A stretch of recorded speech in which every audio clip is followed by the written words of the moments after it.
আল্লাহ রাসূলের পরে যদি দুনিয়ায় কাউকে আপনি আদর্শ মানতে চান, নেতা মানতে চান, সামনে রাখতে চান, দেখতে হবে ওই লোকটা আল্লাহ রাসূলকে মেনে চলে কিনা। এটা যেহেতু নফল না, মুস্তাহাব না, সুন্নাত না, এটা ফরজ। নামাজ যেভাবে ফরজ মনে করে পড়ে, আদর্শ ঠিক করাটাও আমাদের জন্য এই মুহূর্তে ফরজ, কারণ এটার সাথে আমার আখিরাত জড়িত। কথা বলে ঠিক কিনা? যাদের ঠিক নেই আশা করছি আপনি এখনই পাঠিয়ে যাবেন। আল্লাহ রাসূলকে যে লোকটা মেনে চলে তাকে আপনার মানা ফরজ, যে আল্লাহ রাসূলকে মানে না তাকে মানা হারাম। এবার আপনার বিবেকের উপরে দিলাম। এই কথা শোনার পরে কারো যদি মনে হয় যে এটা তো রাজনীতি হয়ে গেল, হ্যাঁ এটা রাজনীতি, আপনার কাছে যারা উল্টো পাল্টা মনে না হয় এজন্য আমি আয়াত পারা পৃষ্ঠা লাইন রোকো সূরার নাম তাফসীরের নাম বলেছি, আপনি বাড়িতে যে মিলিয়ে দেখেন। যদি না পান আমি আর কথা বলবো না, কিন্তু যদি পান আপনাকে মেনে নেওয়া লাগবে। এক কথা বলেন, আপনি নিজে পড়াশোনা করবেন না কোরআন, হামজা এত পড়াশোনা করে বলবে আপনি মানবেন না। কি হয়েছে কি আপনি কি হয়েছে বলেন। আহ্বান জানাচ্ছি আপনার সাথে যেহেতু আখিরাত সম্পর্কিত, এজন্য আদর্শটা ইয়াসিন বলে আল্লাহ যাকে ডাক দিয়েছেন তাকে আপনি মেনে নেবেন বলে আমার বিশ্বাস। নয়তো আপনি এত কষ্ট করে লোক দেখানোর জন্য এসেছেন। আল্লাহ আমাদের মনের অবস্থা যেন পরিবর্তন করে দেন, বলেন আমিন। এখানে একটা হাদিস মনে পড়ছে, মানিত্তাবাল হুদা বিগাইরিল কুরআন আদাল্লাহুল্লাহ। তিরমিজি শরীফের হাদিস। বিশ্ব নবী জানিয়েছেন এই পৃথিবীতে কোরআনে কারীম যেখানে নেই, কোরআনের কর্মসূচি চলে না, এরকম কোন জায়গায় যদি কেউ ভালো হওয়ার নিয়তে চায় আল্লাহ নিজে তাকে দায়িত্ব নিয়ে খারাপ বানিয়ে দেয়। যশোরবাসী শব্দের দিকে খেয়াল করেন, নবীজি দল্লা শব্দ দিতে পারতেন, দল্লা ইয়াদিল্লু, তাহলে বাংলা অর্থ আসতো আপনি নিজেই নিজেকে খারাপ বানিয়ে ফেলেছেন। শব্দটা যেহেতু আবাল্লা ইয়াদিল্লু বাবে ফাল থেকে এসেছে, এইজন্য বাংলা অর্থ দাঁড়িয়েছে আপনি হয়তো ভালো হওয়ার নিয়তে কোন জায়গায় গিয়েছিলেন, কোন দলে হোক, কোন দরবারে হোক, কোন আস্তানায় হোক, কোন দরগায় দুর্গায়, সেখানে বলেন আপনার নিয়ত ভালো ছিল যে আমি ভালো হব, কিন্তু কোরআনে কারীম যদি সেখানে না থাকে, কোরআনের নির্দেশনা কর্মসূচি যদি সেখানে না পাওয়া যায়, আল্লাহ নিজে দায়িত্ব নিচ্ছেন আপনাকে গোমরা বানিয়ে দেবে। কত বড় ভয়ঙ্কর শব্দ দিয়েছেন, আল্লাহ দায়িত্ব নিচ্ছে। আর এখানে ছোট বড় কম বেশি আমরা সবাই কথা বিশ্বাস করি, হেদায়েত দেওয়ার একচ্ছত্র মালিকানা হামজার বাবার। কার? আরো বলেন জোরে। আল্লাহ ছাড়া হেদায়েত কেউ দিতে পারে? তিনি বলছেন আমি তোকে খারাপ বানাবো, যেখানে কোরআন নেই ওখানে যদি ভালো হওয়ার নিয়ে তো তুই চাস। যেহেতু ভালোবাসি আপনাদেরকে, বিভাগে আমার বাড়ি, লোক সেখানে চাই সাজ্ঞা, আপনারা তো যাবেন জান্নাতে। আজকে থেকে অন্তত সিদ্ধান্ত নিয়ে বাড়ি যান, কোরআন যেখানে নেই ওই দল যদি আমার বাবাও কায়েম করে আমি ওই দলে নেই।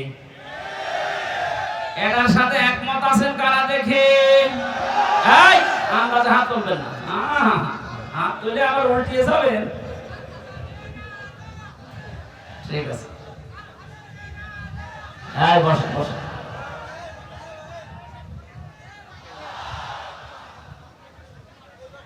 মামা ওয়াজ তো হয়ে গেছে, আবার ওয়াজ করা লাগবে?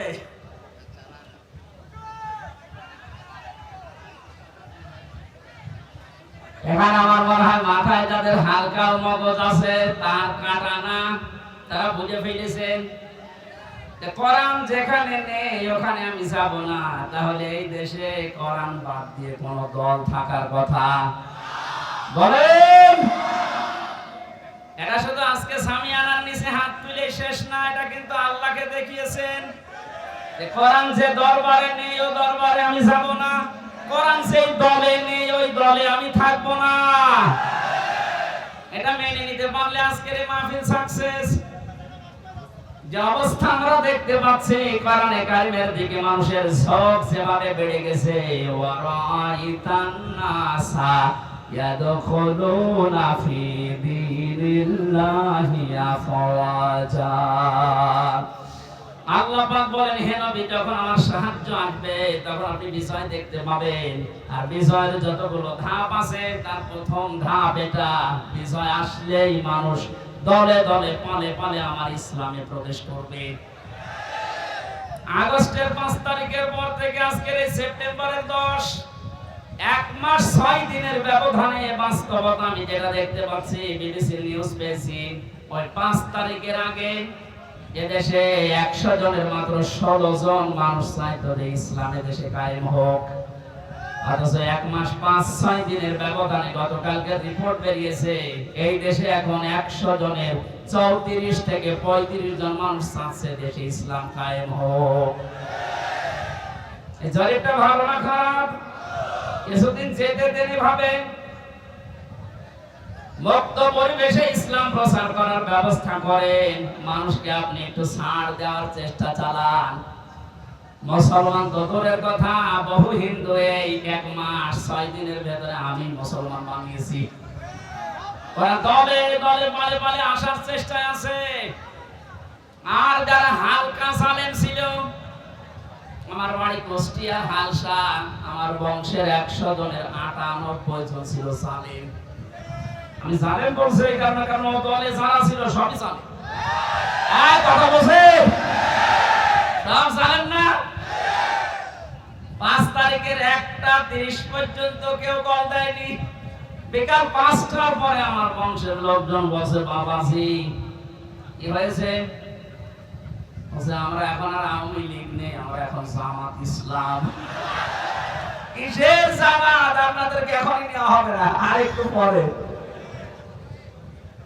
এখানে ছোটখাটো জালেম যারা আছে ওরা কিন্তু অনেকে ঘুরে গেছে, এখন দেখছে যে না, বহু চেষ্টা চালালাম, এই কয়দিনে হালে পানি নেয়নি।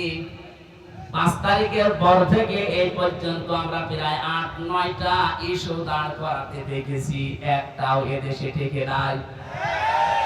আর প্রথম চেষ্টা চালিয়েছিল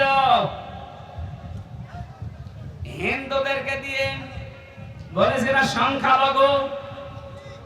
খুশির সংবাদ, বাংলার জামাত ইসলামের কেন্দ্রীয় আমির ডক্টর শফিকুর রহমান ঘোষণা দিয়েছে দেশের সংখ্যালঘু সংখ্যা গুরু বলে কিছু নেই। হিন্দুদের এখন মনের ভেতরে এই সাহস। আজকে একটা রিপোর্ট দেখলাম, এক হিন্দু জানিয়েছে এদের যদি ইসলামের হাতে তুলে দেওয়া যায় আমরা সব চাইতে বেশি নিরাপদে থাকবো। ওটা নিয়ে যখন হাতে পানি নেয়নি তখন চেষ্টা করছে, দেখি প্রধান বিচারপতিকে দিয়ে একটা চেষ্টা চালিয়েছে, পারে নাই। ওইদিন আমি কোর্টে ছিলাম। এরপরে চালিয়েছে আনসার দিয়ে। কিসের আনসার? কোথায় ছিলেন আপনি এতদিন? আপনার দাবি কোথায় ছিলেন 15 বছর? বলেন। 42,000 আনসার নিয়োগ দিয়েছে এই কয়েক বছরে, তার 32,000 গোপালগঞ্জে। আমরা যে এখনো 63টা ছিলাম লোক আছি, আমরা কি ঘাস কাটবো? ভান্ডার তো একটা শেষ থাকে। জিপিএ 5 পেয়ে আমাদের চাকরি হয় না, আর ওদের 2.2। তার মানে বোঝা যাচ্ছে যে দুর্বেশনকে আমরা ধরে ফেলেছি। আমার মনে হয় পুলিশ ছাড়া কিছুদিন যেভাবে দেশ চলেছে, পুলিশের মতো এত বড় বাহিনী ছাড়া যদি দেশ চলতে পারে, আনসার ছাড়া দেশ চলবে একা। কোন দরকার নেই, বাহিনী বিলুপ্ত করে দেন। এরপরে চেষ্টা চালিয়েছে ডাক্তারদেরকে নিয়ে, পারে না। এখন শুনছি সামনে ওদের দুর্বিসন্ধি গার্মেন্টসের কর্মীদেরকে লাগাবে, আশা করছে হালে পানি নেবে না। জালেমদের যা চরিত্র এই 16 বছরে তো দেখেছি, ওরা দেখবেন গলন্দ ঘাটের এই বেশ্যাদেরকেও নামাবে। যাই করছেন কিছুতেই কিছু হবে না। অনেকে বুঝে ফেলেছেন যে না, জালেম যখন শেষ, অন্তত আমি আর জালেম হয়ে আল্লাহর টার্গেট হব না। কারণ জালেম যারা এরা হামজার টার্গেট কার বলেন? যশোরবাসী কান খাড়া করেন। কোরআনে কারীম জানাচ্ছে ইন্নামাস সাবিলু আলাল্লাযীনা ইয়াযলিমুনান নাস ইলা আখির আয়াত। সূরা শুরা 25 নম্বর পারা 6 নম্বর পৃষ্ঠা 13 নম্বর লাইনে 42 নম্বর আয়াতে এটা তাফসীরে ইবনে কাসির আছে। ব্যাখ্যা সহ বলতে গেলে অনেক সময় লাগবে, যেহেতু আমি একটা আয়াত পড়েছি একটা টার্গেট নিয়ে। আল্লাহ রাব্বুল আলামিন জানিয়েছেন আমি নিজে মামলা দায়ের করব, নিজে কেস দেব, নিজে অভিযোগ দায়ের করব তাদের বিরুদ্ধে যারা মানুষ হয়ে মানুষের উপরে জুলুম করেছে। সামনে করবে, এখন করছে না অনেকে জুলুম। বড় জালেম যারা, তাদের জুলুম এই 16 বছরে বন্ধ হয়ে গেলে বাস্তবতা দেখায় 5 তারিখের পর থেকে 1 মাস 5 দিনে দেখছি অনেক মুনাফিক এখনো জুলুম থেকে থেমে নেই। আমি নিচে নামলাম না, এরপরও যদি আপনি না বোঝার ভান করে থাকেন, জালেমরা তো টার্গেট আল্লাহ। আপনি তো মুনাফিক ছিলেন, কোন কারণে জালেমের খাতায় আপনি নাম লেখালেন? আপনি থামবেন। আশা করছি আমরা কারো উপরে জুলুম করব না, করতেও দেব না ইনশাআল্লাহ। কারণ জালেমরা আল্লাহর মামলার আসামি, জালেমরা মামলার আসামি হামজা। বলেন বলেন, জালেমদের বিরুদ্ধে মামলা দেবে কে? আমরা সবাই জানি বাদী যত কঠিন হয়, শক্ত হয়, বড় হয়, মামলা তত কঠিন হয়। আমি যে 3টা বছর জেলে ছিলাম, জীবনে আমার জেলে থাকা লাগতো না। মা বাদী যদি সলিমতি কলিমতি হতো, 2 থাপ্পড় দিয়ে বের হয়ে চলে আসতাম। তো বাদী তো আমার একজন, তো থাপ্পড় দেবো কি করে? কয়েকদিন আগে আমার মামলা সব ঢিসমিস হয়ে গেছে। আমি মনে করলাম আদালতে জিজ্ঞাসা করি যে মাননীয় আদালতে 3 বছর তো মামলা আপনার কাছে ছিল, তখন তো আপনি কিছু বললেন না। আজকে আমার মামলার গ্রাউন্ড থেকে বলছেন এর কোনো মাল নেই, যা ছেড়ে দিলাম। এতদিন বলেননি তো। এই কথাই আমাকে শোনাতো যে হুজুর আমি করব কি, আমার হাত বাঁধা ছিল। বলেন হাইকোর্টের একটা বিচারপতি যদি বলে আমার হাত বাঁধা, কিছু করার নেই, ও চেয়ারে না বসে ভ্যান চালানো ভালো না? কোথায় পৌঁছিয়েছিল এদেশের বিভিন্ন বিভাগগুলো? কত বড় দুর্নীতিগ্রস্ত হলে বাংলাদেশের জাতীয় মসজিদের ইমাম পালিয়ে যায়। পৃথিবীর ইতিহাস তৈরি করে গেল, মসজিদের ইমাম পর্যন্ত পালিয়েছে।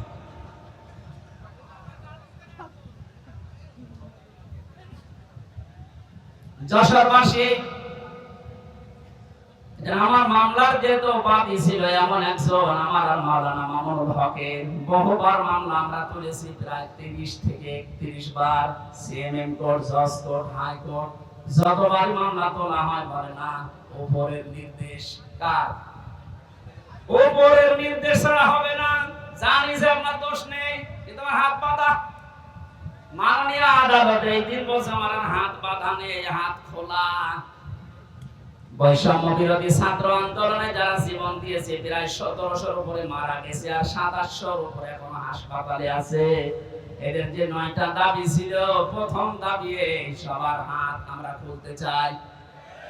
এক কথা বলুন, কারো হাত বাঁধা থাকবে না। এদেশে 1628 জন মানুষ আছে এই চেয়ারে, সব হাত বাঁধা ছিল, শুধু একটা হাত খোলা ছিল।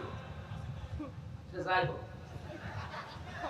আমার বলার দরকার নেই, আসলে নাম ধরা ঠিক। এই একটা হাত খোলা ছিল, বাকি 1628 জন যারা আছে সব চেয়ারের হাত বাঁধা, এখন হাত খুলে গেছে। আমরা চাই সংস্কার যখন আরম্ভ হয়েছে বাংলাদেশে, খুব তাড়াতাড়ি যারা দায়িত্বে আছেন 1628 জন মানুষকে পাল্টিয়ে নতুন মানুষ এখানে নিয়ে আসে। কারণ এগুলো সব জালেমদের দোষর।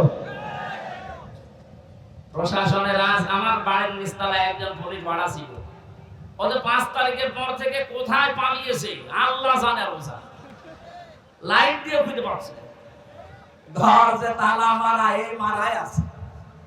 প্রশাসনের উপরে মানুষের আজ এই ক্ষোভ, এই রাগ, এই ঘৃণা মাত্র কয়েকটা কুলাঙ্গারের কারণে। এক কথা বলেন না কেন? বিশেষ করে এসপির যে Monirul, counter terrorism Asaduzzaman, DC Mannan, বাকিগুলোর নাম আমি ঘৃণা করি, ওদের নাম নেই না, কারণ ওগুলো মানুষ না, ওগুলো জানোয়ার চাইতেও খারাপ। তারপরে একবার করে বলছি, এই যে বেনজির, কিসের বেনজির? বেনজির, এর কোনো নজির নেই দুনিয়ায়। এই সমস্ত হারামি খারাপি বদসাব মানুষের কারণে আজ এই যে পেছনে পুলিশ দাঁড়িয়ে আছে, দেখলেই মানুষ ঘৃণা করছে। একটা সাধারণ মানুষের কি দোষ? যাদের কারণে এই বিভাগটা নষ্ট হয়েছে প্রত্যেককে বিচারের আওতায় আনা লাগবে।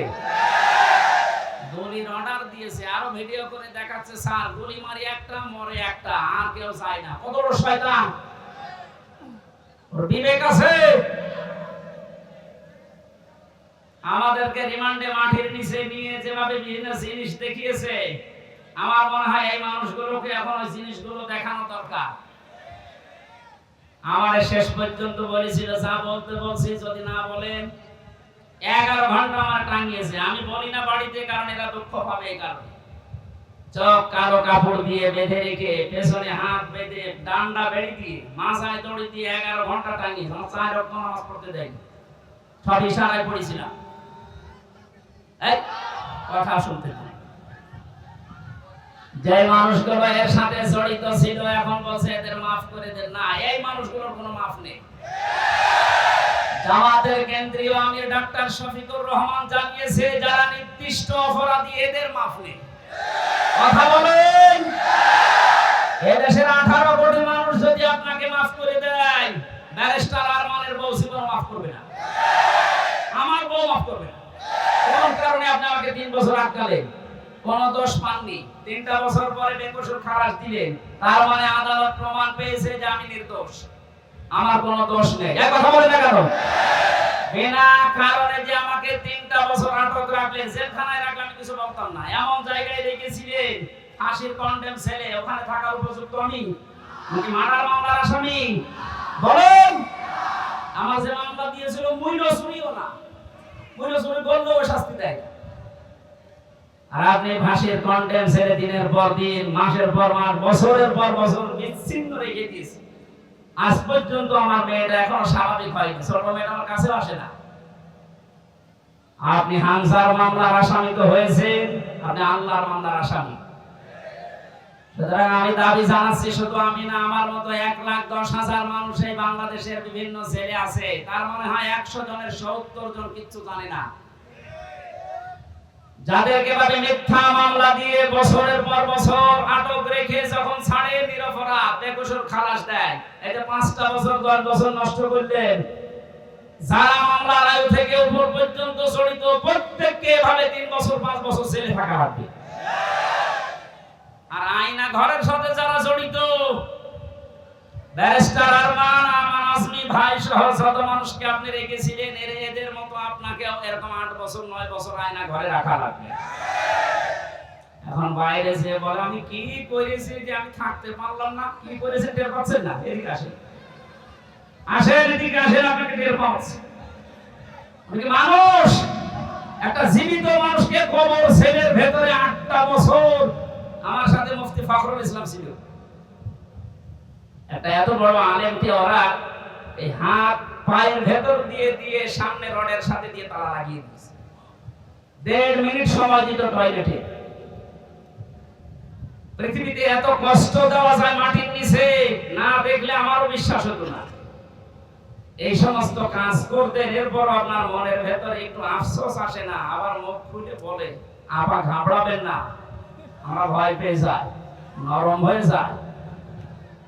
ওরে নরম বানানো দরকার।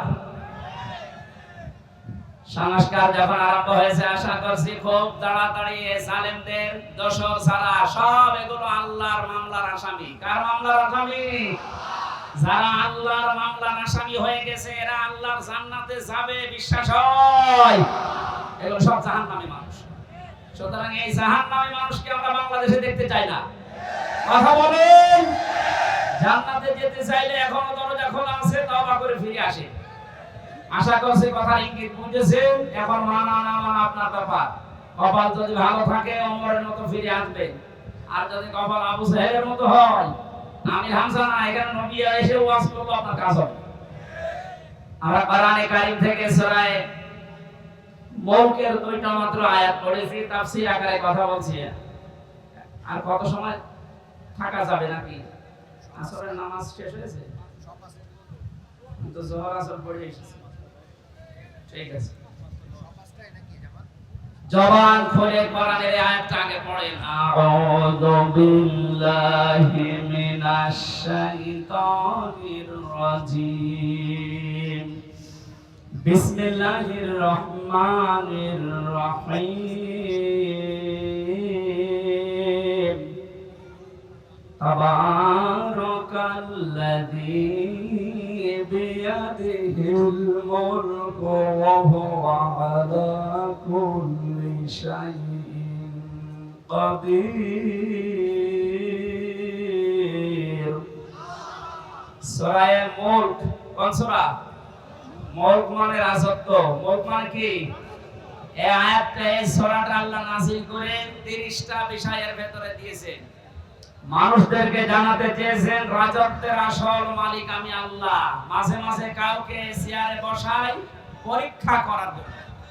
আরে রাজত্বের মালিক কে বলেন তো? আল্লাহুম্মা মালিকাল মুলকি তুতিল মুলকা মান তাশা ওয়া তানজিউল মুলকা মিম্মান তাশা ইলা আখির আয়াত। রব্বুল আলামিন বলেন পৃথিবীর মানুষকে আপনি জানিয়ে দেন রাজত্বের মালিক আমি আল্লাহ। যাকে ইচ্ছা এটা দান করি, যাকে ইচ্ছা ওখান থেকে নামিয়ে দেন। তাহলে এই বিশ্বাস যারা করে যে রাজত্বের আসল মালিক আল্লাহ, এখানে বসলে কোনোদিন তার ভেতর আর অহংকার আসবে না।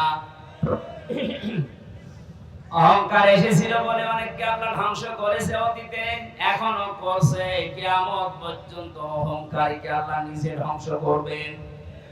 সুতরাং এদের থেকে আমাদের শিক্ষার বিষয়ে সামনে যারা এই পৃথিবীতে আসবে ক্ষমতার চেয়ারে, তারা যেন অহংকার না করে। এই জন্য আমি মন পড়েছি।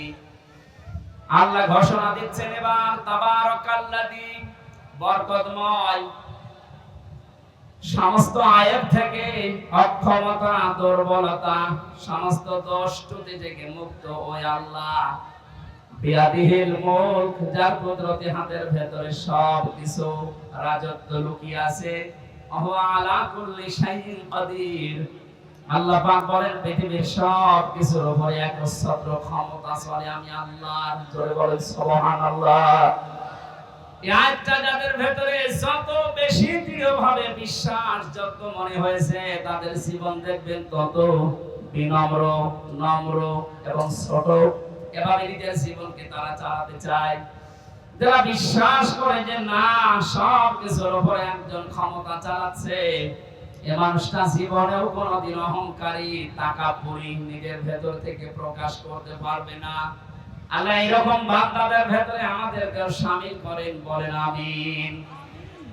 এতক্ষণ পর্যন্ত আল্লাহ নিজের পরিচয় তুলে ধরছিলেন, বড়ত্বের, মহত্বের, বিশালত্বের। হঠাৎ তিনি আলোচনার ধরন পাল্টিয়ে ফেললেন।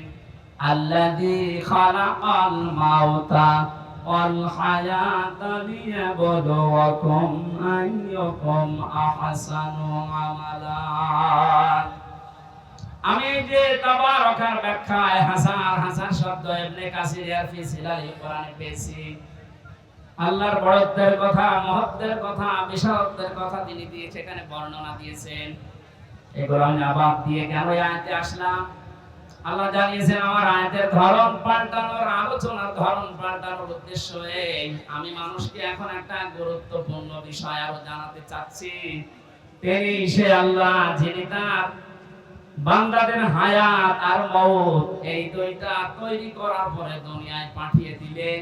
তিনি দেখতে চান তোমাদের ভেতরে কে ভালো কাজ করে তার কাছে যেতে পারে।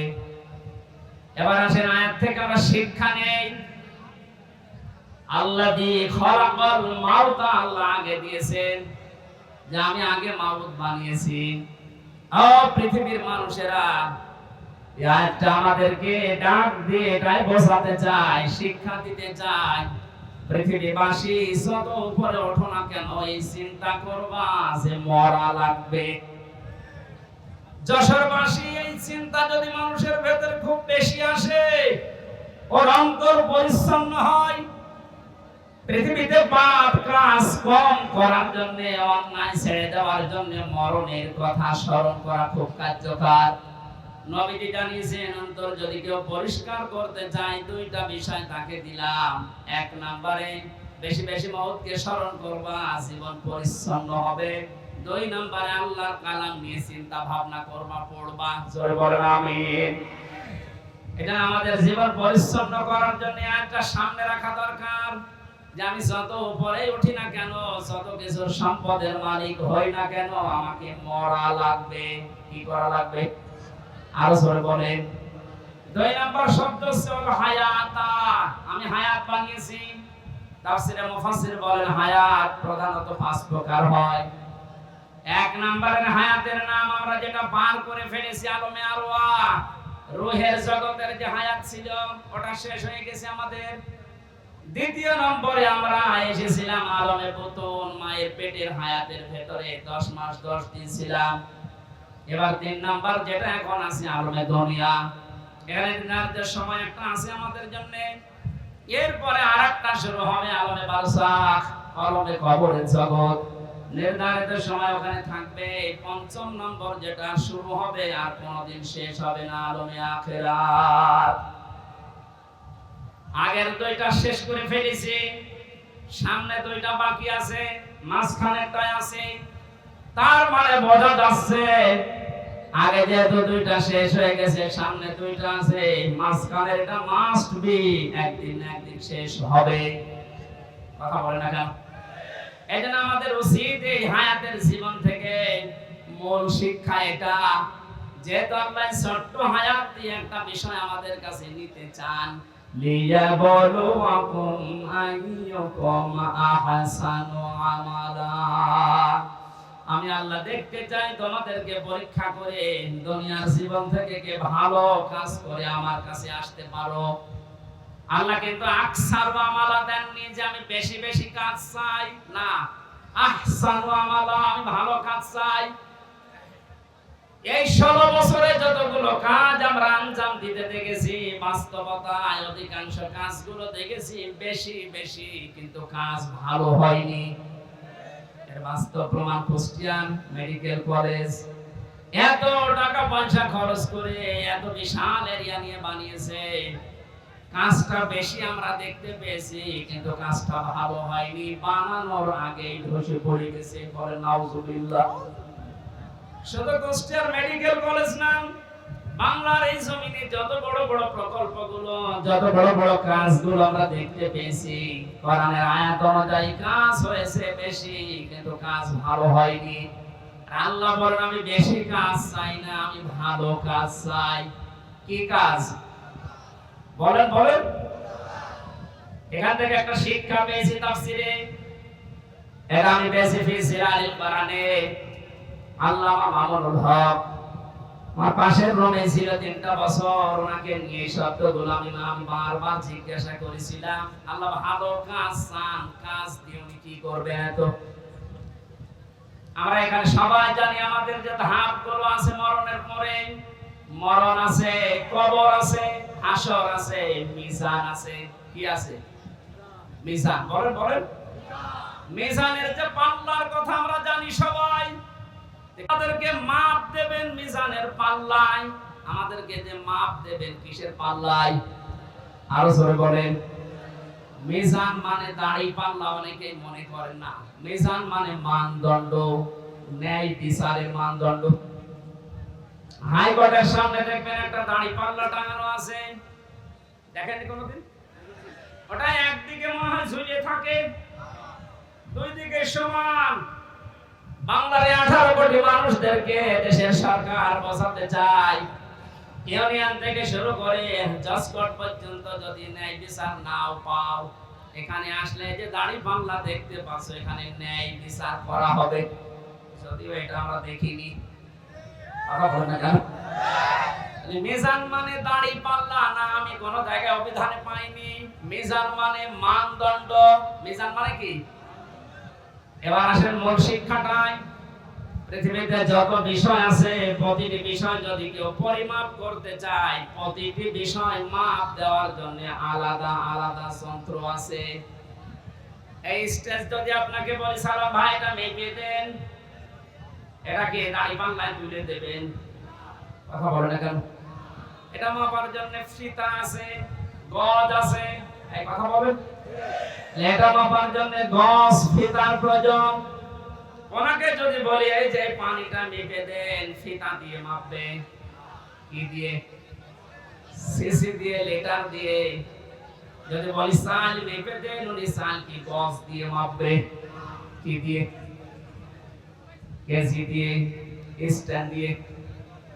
পৃথিবীর প্রতিটা জিনিস যেহেতু মাপ দেওয়ার জন্য আলাদা আলাদা যন্ত্র আছে। কিয়ামতে যেটা আল্লাহ নিজে মাপ দেবেন তার নাম আমল। কি মাপবেন? আরো জোরে বলেন বলেন। আমলের বাংলা অর্থে কাজ।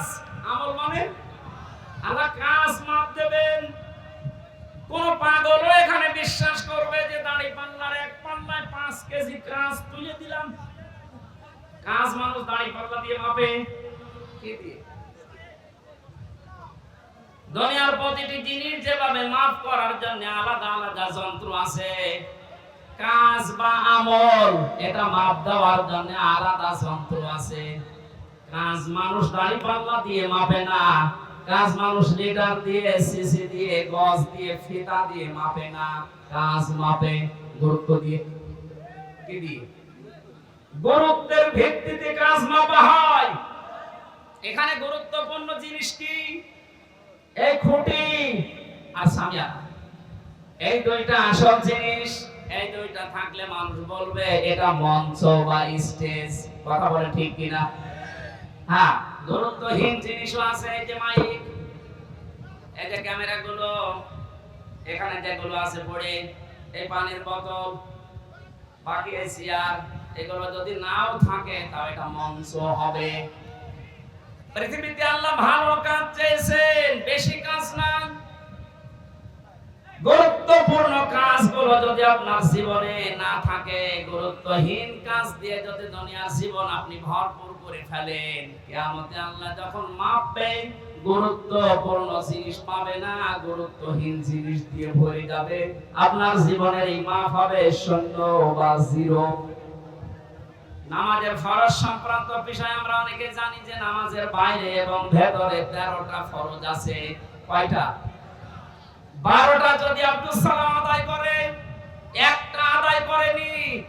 উনি যদি বলে একটা মাত্র করেনি, আমার 12টা নেকি দেন, হবে? বলেন বলেন। কয়টা? একটাও হবে না, জিরো, শূন্য। কারণ গুরুত্বপূর্ণ এটা আপনি বাদ দিয়ে দিয়েছেন, আপনি হয়ে গেছেন এখন গুরুত্বহীন। আমাদের এই কোরআনে কারিমে আল্লাহ 500 শরীয়তের বিধান দিয়েছেন, এগুলো গুরুত্বপূর্ণ। 499টা কেউ মানে, একটা মানে না। তাহলে কিয়ামতে যখন ওকে আল্লাহ মাপ দেবে, ওর জীবনের যতগুলো কাজ ছিল সবগুলোই হবে গুরুত্বহীন। ফরজ নামাজ থেকে এই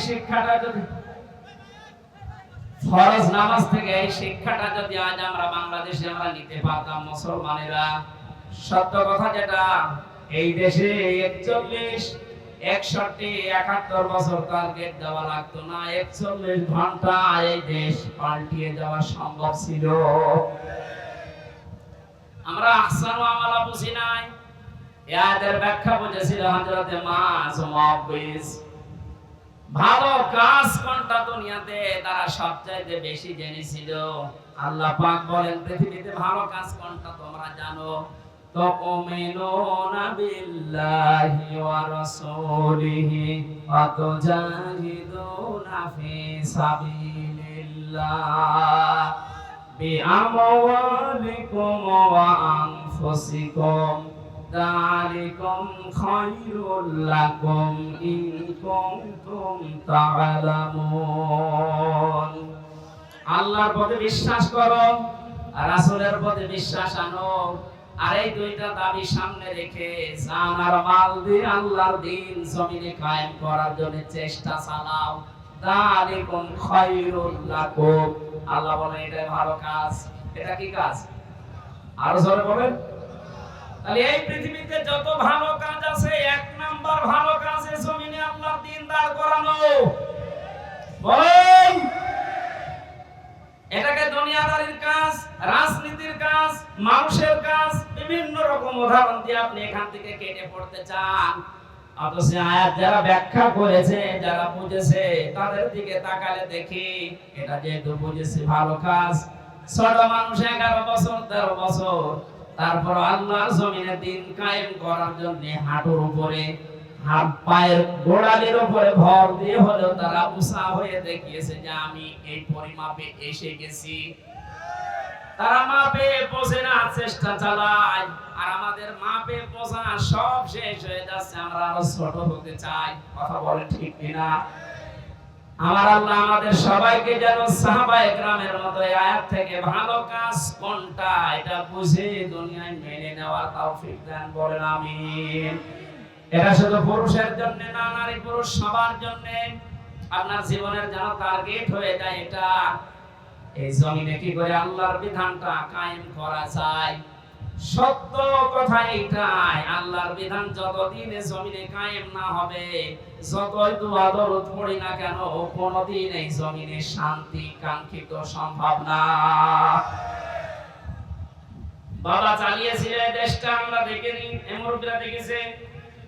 স্বামী চালিয়েছিল, চাচা চালিয়েছে 9 মাস 9 বছর, বউ চালিয়েছে, আপা চালিয়েছে। এখন শুধু দেখতে বাঁচি আছে, কোরআন দিয়ে দেশ চললে কেমন দেখা যায়। কথা বলা লাগবে। এটা দেখেছেন কোনদিন? এটা দেখার দরকার না যে এটা দিয়ে বাংলাদেশ চললে কেমন দেখা যায়। কারা কারা এটা দিয়ে দেশ চলুক চান দেখে? লিল্লাহি তাকবীর।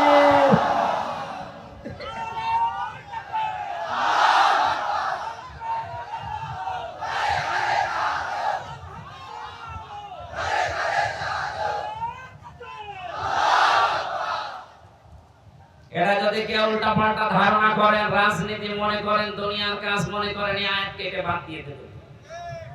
এরপরের শব্দ কি? ওয়াহুয়াল আজিজুল গফুর। আল্লাহ বলেন এই ভালো কাজটা কেউ যদি করতে গিয়ে পৃথিবীর ময়দানে যদি কেউ ভুল ত্রুটি করে ফেলে, দোষ ত্রুটি হয়ে যায়, আমার গফুর নামের খাতিরে মাফ করে দেব। আর যদি কেউ চালাকি করে এই কাজের সাথে, কেউ যদি মানুষকে নিজে চালাক মনে করে, না এর ভেতরে আমি নেই, দুনিয়ার কাজে রাজনীতি, আমি কিন্তু তার জন্য আজিজ হব, আমি পরাক্রমশালী, যদি ধরি ওরে আর ছাড়ব না। আল্লাহকে ধোঁকা দিয়ে বোকা বানানো যাবে? যেহেতু উনি মনের খবর জানি, আপনার মনের অবস্থা কি আল্লাহ ভালো জানছেন। আশা করছি ভালো কাজ যেটা কোরআনে কারিমে 500 আছে এরকম, এর ভেতরে 1 নাম্বার এইটা। আল্লাহ আমার জীবনের আসল টার্গেট যেন এটা বানানোর তৌফিক দান করেন। আমিন। সম্মানিত মা বোনেরা, জান্নাতে যাওয়ার জন্য যে 4টা কাজ নবীজি আপনাদেরকে দিয়েছেন, ফরজ নামাজ 5 ওয়াক্ত, এটা জীবন গেলেও ছাড়া যাবে না।